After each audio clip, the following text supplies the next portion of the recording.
Melanie from modernmommy.com, and I want to share with you something that happened to me at the grocery store the other day. I started writing this as a post, but then I realized that it really needed to be a video. So I'm at the grocery store, and there are two ladies standing in line behind me as I'm checking out. And they look at my kids and they said, "Oh, they're so well behaved." And so I smiled and I said, "Thank you." But they kept on talking and they said, "Oh, we were just at this other store and this kid was just throwing a fit. And you know, you just want to choke." And she kind of paused like in the middle of her sentence before she finished, and she was doing this hand motion. She paused and she said, "You just want to choke the parents because, you know, it's not the kid's fault."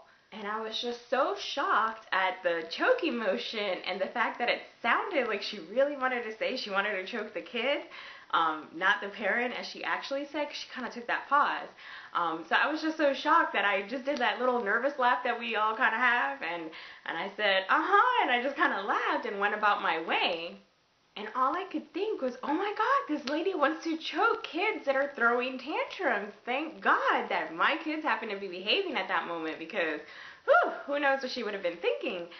We all know that despite our best efforts, sometimes it is the kids' fault. It's not our fault. We try our best to avoid it. We try our best to calm them down or distract them, try to get them away from it. But sometimes kids just act up, and it doesn't matter what you're trying to do. In the moment, they just throw a fit. So I usually end up leaving the store when something like that happens, when it gets so bad that you just can't ignore it. You know, when I've tried to calm them down and nothing is working, and it's not a small cry or a small whine that you can ignore, where it's a full out, you know, huge loud tantrum or fit. I sometimes end up just leaving the store in the middle of my trip, and I just try again later when my kids are feeling better. But what do you usually do? What do you usually do when something like that happens to you? Or what would you have said to this lady if it had been you she was talking to and sharing this information with? Let me know in the comments. I'd love to hear what you guys do in these situations. Thanks.